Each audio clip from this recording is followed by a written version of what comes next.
Chers amis résistants, bonjour. Aujourd'hui, je vais vous parler un petit peu de la COP sur le climat, parce que bon, c'est d'actualité. On va parler du climat. Je vais vous expliquer un petit peu ce qu'on peut en penser d'un point de vue scientifique et rationnel. Toujours partir des faits, comme je le dis toujours, c'est cette incapacité des hommes à partir des faits. Les hommes, ils partent de leurs principes, de leur idéologie. Les grands intellectuels du XXe siècle en Europe se sont lourdement trompés en passant sous silence les crimes des deux grands totalitarismes. Quand ils adhéraient à l'un de ces totalitarismes, ils passaient sous silence les camps de concentration ou les goulags, d'un côté ou de l'autre, selon que le sang coule dans un sens ou dans l'autre. On exhibe les cadavres pour dire que les autres sont des assassins, ou on se tait parce qu'on ne veut pas désespérer les gens de sa cause. C'est toujours vrai aujourd'hui. Mais partons des faits. Moi, je suis quelqu'un qui sait toujours de partir des faits. Vous savez que je suis un écologiste, un opposant à la chasse, dont je souhaite l'abolition puisque je suis contre la mort loisir.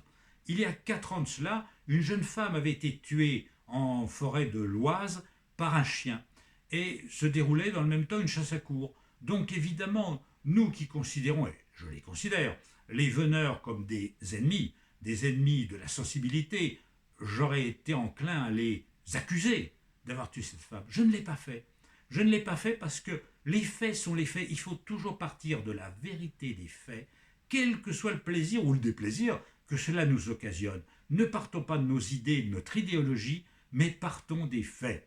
Et l'expertise a donné effectivement la preuve que ce n'était pas apparemment l'équipage de Vénery qui était à l'origine de ce meurtre. Voilà. Alors partons des faits. Le climat. Il y a un débat entre la droite, l'extrême droite, qui pense que le climat c'est l'affaire de Dieu, qu'il ne faut pas s'en occuper et qu'il faut surtout laisser les intérêts privés continuer à galoper très gaiement et ne rien faire pour le problème climatique. Et puis il y a ceux qui au contraire investissent tout sur ce problème du climat. Alors parlons-en. Le climat de la Terre, c'est quoi? Le climat de la Terre, c'est le Soleil qui fait le climat de la Terre. C'est le Soleil qui nous envoie son énergie par son rayonnement, pas par sa chaleur évidemment, que nous ne ressentons pas à 150 millions de kilomètres, mais par son rayonnement qui, en heurtant la Terre, la réchauffe. Et durant la nuit, la chaleur solaire se disperse vers l'espace par ce qu'on appelle un rayonnement infrarouge. Le rayonnement infrarouge, c'est ce qui permet à la Terre de se refroidir durant la nuit. Bon, certains gaz dans l'atmosphère retiennent les infrarouges, donc ont un effet de serre. Quels gaz? Ceux qui ont des molécules composées d'au moins 3 atomes, qui sont réunis par ce qu'on appelle en chimie des liaisons covalentes, 3 atomes dont 2 sont différents. Alors c'est très simple, dans l'atmosphère vous savez qu'il y a de l'oxygène, l'oxygène de l'air c'est du dioxygène, c'est-à-dire 2 atomes d'oxygène forment une molécule d'oxygène de l'air, O2, pas 3 atomes. Donc l'oxygène n'a pas d'effet de serre.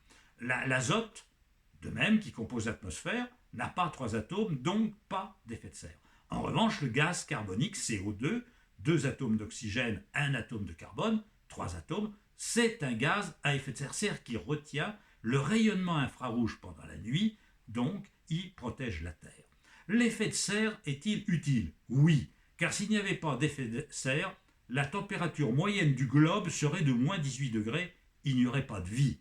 Donc vive l'effet de serre. Encore faut-il qu'il soit raisonnable, évidemment. Or, l'homme, par son industrie, par ses activités, augmente le pourcentage de gaz carbonique dans l'atmosphère. On est passé de 200 et quelques particules par million à 400 particules par million. On a presque doublé la quantité de gaz carbonique dans l'atmosphère, donc un gaz à effet de serre. Mais le gaz carbonique n'est pas l'unique gaz à effet de serre. H2O, l'eau, tout le monde sait, les enfants savent déjà que l'eau c'est H2O. Donc il y a 2 atomes d'hydrogène, 1 atome d'oxygène. Quand il y a de la vapeur d'eau dans l'air, il y a un effet de serre. La vapeur d'eau est un gaz à effet de serre. Le méthane qui sort des puits de pétrole ou de la méthanisation des déchets agricoles, le méthane CH4 est un gaz à effet de serre. 4 atomes d'hydrogène, 1 atome de carbone. Donc plus de 3 atomes, gaz à effet de serre. Alors cet effet de serre va réchauffer la planète.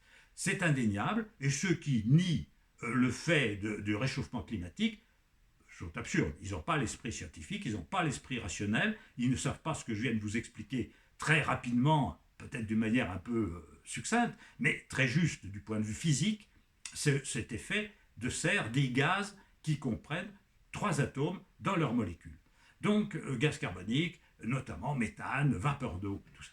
Alors, est-ce que cet effet de serre va rehausser la température de 1 degré, 2, 3 degrés, et quelle va être l'incidence pour la planète? L'incidence pour l'humanité va être catastrophique, parce que l'humanité, c'est ce qu'il y a de plus fragile. Prenez une ville, Paris, Marseille, ou n'importe quoi, une ville quelconque. Si la société dysfonctionne, les gens meurent de faim.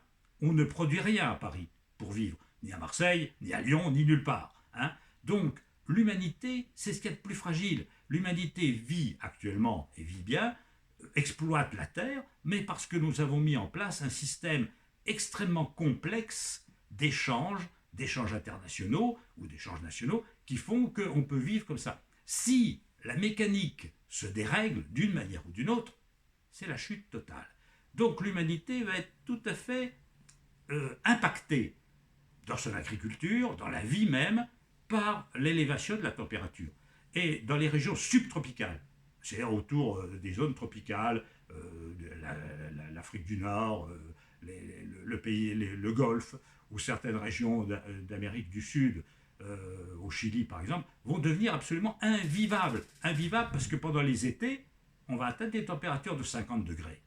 Donc pour l'humanité, l'élévation de la température va être un problème. Et pour la biodiversité, c'est pour ce qui est pour moi l'essentiel, est-ce que le réchauffement de la Terre va être catastrophique? Ça va avoir des incidences.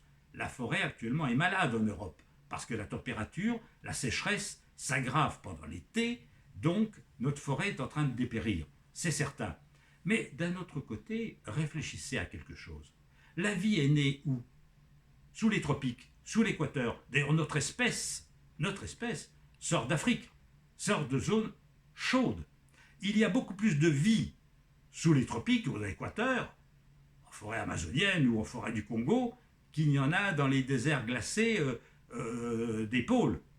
Pardon pour les manchots qui, eux, habitent ces régions-là, mais enfin, ils ne sont pas très nombreux. Hein. Ils ne sont pas très nombreux, il n'y a pas une grande diversité animale ou végétale au niveau des pôles. La diversité végétale et animale, c'est sous l'équateur. Donc, un réchauffement de 2 ou 3 degrés de la planète ne va pas faire disparaître la biodiversité. Va la modifier, certes, va modifier les biotopes, va modifier l'ensemble des équilibres écologiques, mais la vie ne va pas disparaître. Ce qui est le plus dangereux pour la vie, ce n'est pas le climat, c'est l'homme. L'homme par ses destructions, par ses déprédations, c'est l'homme par la chasse, par les pesticides, par l'aménagement des territoires, le bitumage, le bétonnage de tout.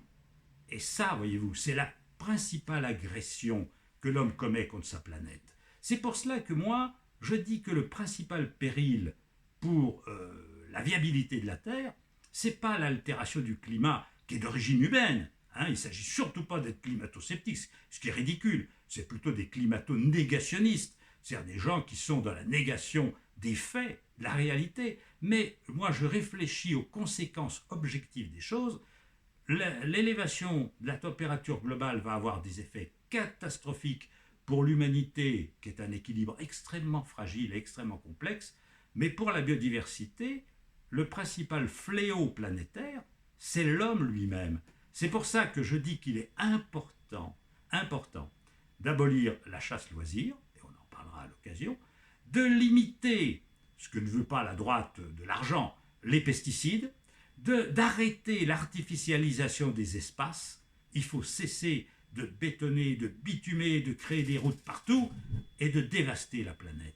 Il faut avoir une culture du respect de la biodiversité. Mettre la biodiversité à l'ordre du jour pour que la planète reste la planète de la vie. 70% des êtres vivants ont disparu du fait de l'homme. Il est coupable. Il doit muter ou disparaître. Et moi, je suis pour la mutation et pas pour la disparition de l'humanité. Amis résistants, je vous donne rendez-vous bientôt pour d'autres aventures. Portez-vous bien.